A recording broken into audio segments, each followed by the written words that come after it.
Hello, Catherine. Hi, Gail. How are you? Good. Good. How are you doing? Sunny? Oh, I'm great. It's sunny outside. I'm feeling good. Woohoo! I know. You live in the Northwest, you know that's rare. It is. You're going to love it when it comes to pass. So, We're going to take this bad boy apart. This is the compact. this is the K3 Touch. Yep, this is a touch. Touch. And you're going to show me how to take it apart and clean it. I am. Care for it. First off, shut your, if you happen to have any beans in here, which we don't, shut your gate valve and then take that bad boy off and throw it. Two away. In the sink. And wash it. And wash this is it. a great opportunity to wash it of Yeah, coffee because they oils. usually get nasty. So you need a flat blade. Is kind of nice. You pop this out of here.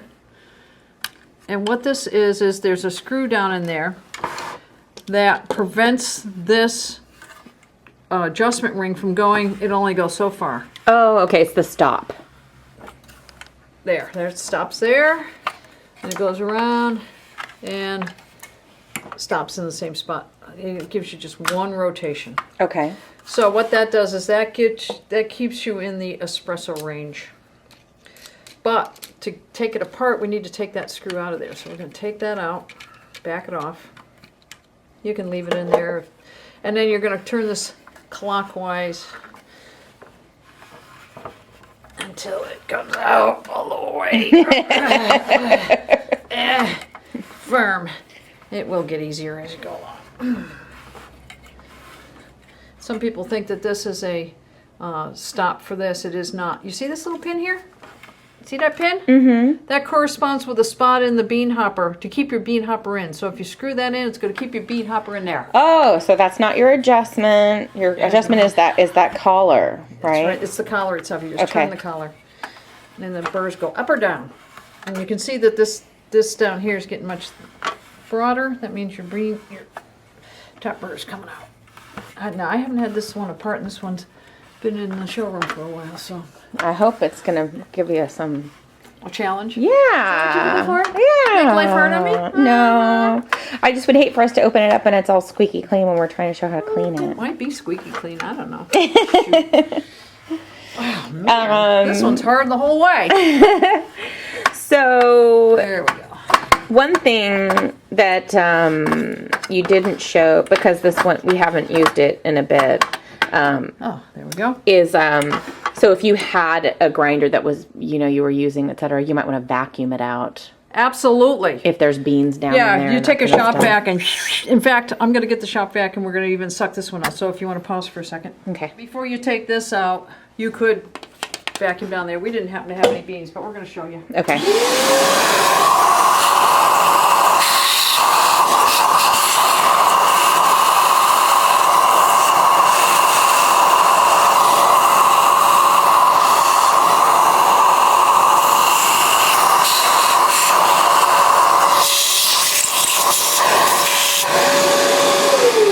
So basically that gets just the initial residual junk out of there. Okay. So here's your top burr. We took that off. And you can see it doesn't look too bad. Mm-mm. So what we're going to do is you can clean it with a wire brush and I use a brass wire brush because if any of those little pieces are down in there, this is much softer. If any of these bristles fall out, plus brass will not rust. Okay. So it won't get in there and raise cane. So we just clean it out like that. We also use compressed air if you happen to have it. And you want to get all these threads cleaned, everything. Gail, could I use compressed air if I don't have a shop vac to do the first round of cleaning on this on the bottom burr? Put on your safety goggles because it's going to blow up in your face. So you just want to see this residual stuff in there. There's all around the screw. Get as much out as you can. Yeah, compressed air is our friend. Mm-hmm. And then if you want to get really fussy, you can take like a pick and get in here and loosen all that junk. But you know, at a certain point, it isn't worth worrying about the little fine points so much as it is getting the big chunks out. So we've had this grinder for a while. It's gotten so not a crazy amount of use, but a fair amount.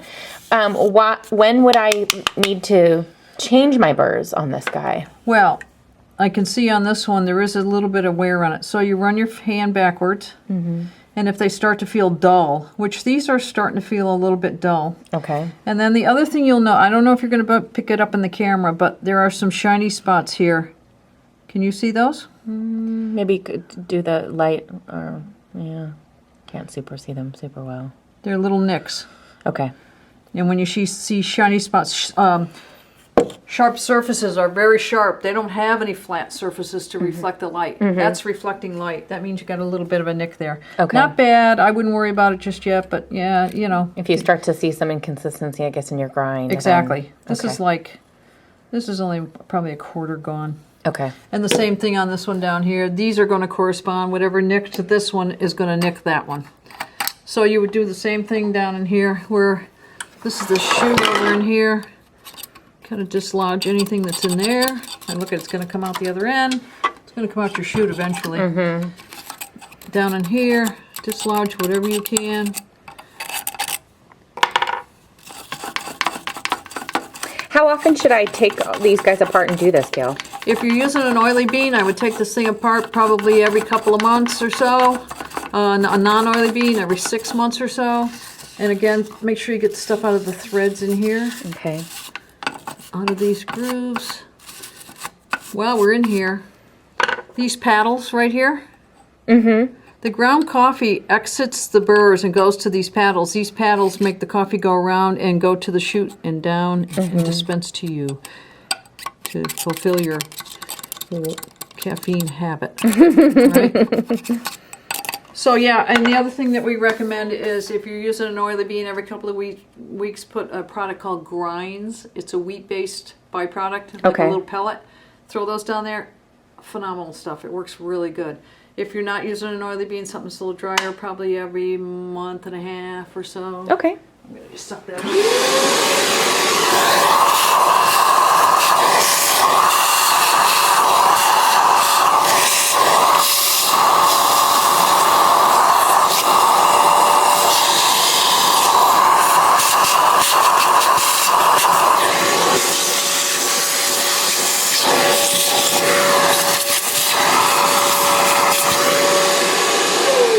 Yeah, so this doesn't have a little hopper for the grounds. Do I need to do anything with this chute here?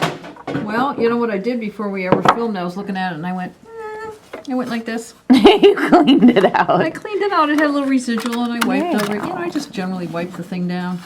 But okay. Looky. Nice. There you go. If that was all clogged, this is actually, see my finger going in? See down in there? That's where the ground coffee goes through. There's a little rubber dam there. Okay. So you could kind of get the brush down in there and and vacuum it or compress air it out as well. Yep. Compress air works really well. And then I guess just a general wipe around on this guy. This guy happens to have a polished finish. There's some painted finish ones too. Not Windex. quite as, Windex on them. Any kind of window cleaner or, general surface cleaner. Okay. I wouldn't put anything that's too caustic on this aluminum. It'll etch it. Okay. But just a general cleaner like that. Okay, so now we got this all wiped out. With our micro rag. Don't forget, this is a reverse thread. Oh, okay. What the heck have I got going on here? Gotta make sure I got it right. Oh, it's got little grooves that you have to start it at? Yep. Oh, okay. Just make sure you're lined up and then just put it back down and turn it until, and we can pause on this if you want, but you turn it until you go down to the two burrs are meeting. Okay. And then back it off a little bit, put that screw back in. Let's roll it down. Okay. Okay, so this is the screw that I took out initially. That's your stop. What that bumps against to stop is this little bolt down in here. Can you see that? Yeah. Okay, so what you do before you put the screw back in, you take this down all the way until, whoops, I'm going the wrong way. Sorry. Don't let me do that. Lucy, righty-tighty, lefty-loosey. Just the opposite on this. Okay. So you're taking it all the way down till they touch so that you can't turn all the it way anymore. Okay. Now, the stop is over here. I know that. Yeah. And the screw is here. You want to take this back until the screw is on the other side of the stop. Now I'll put it down. Now you are going to stop over here. Okay. And then you're going to stop on the other side. You're within that espresso range again. And so what we found that if you took it up even just one thread. If you took one rotation too much up, the stop, this screw does not hit the stop. So it just keeps you're going in and the going. wrong spot. Okay. Yep. Put the cap back on.